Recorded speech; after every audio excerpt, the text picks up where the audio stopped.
to share God's word with you. And today, I want to share the word. The focus of the word today is love. All right, I want to share about love. God is love, right? Everybody knows God is love, and that's what we hear a lot. We hear a lot about how God loves us, and John 3:16, God so loved the world that he gave his only begotten Son, that whoever believes in him shall not perish, but have everlasting life. So because God is love, and because God created us, one of our goals in life, or one of our primary goals in life, is to be loving, to love others, right? The Bible says that the children of God, they're known by their love, right? You shall know them by their love. We are fruits on the tree, right? On God's tree. And so the fruits that we bear, whatever fruit we bear into the world, should be fruits of love.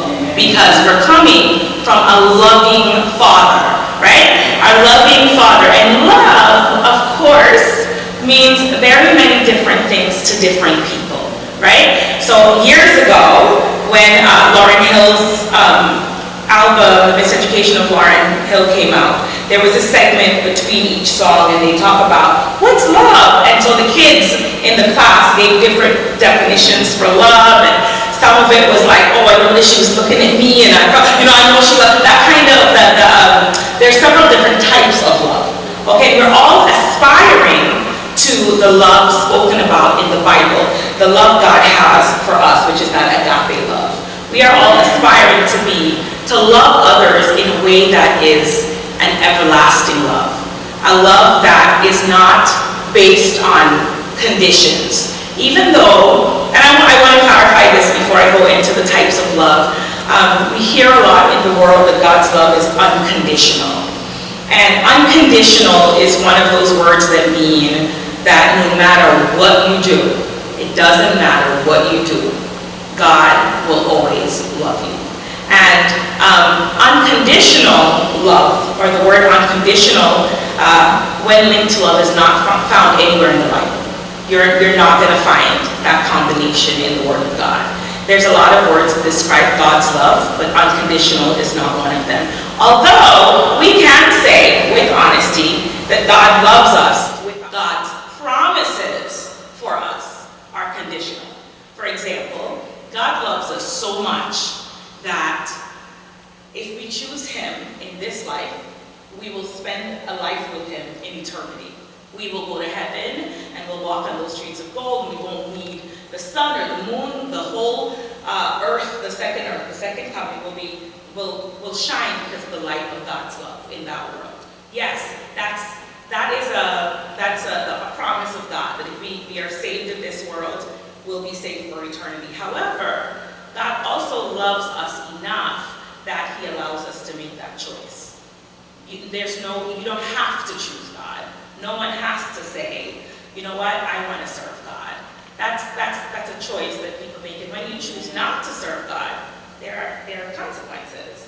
So that you are not going to get the fulfillment of that promise to spend eternity in heaven because you chose to reject God here on earth, right? So whether or not you, I read a book years ago that said to not choose is to choose by default.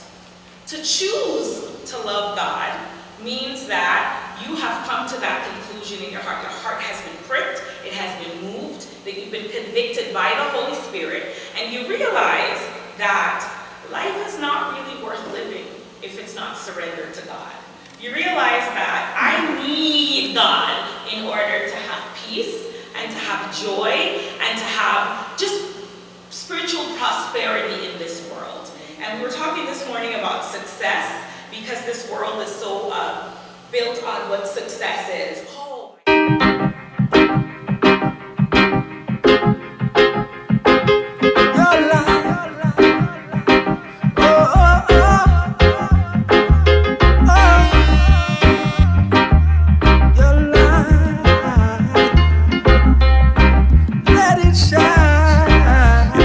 Feels right.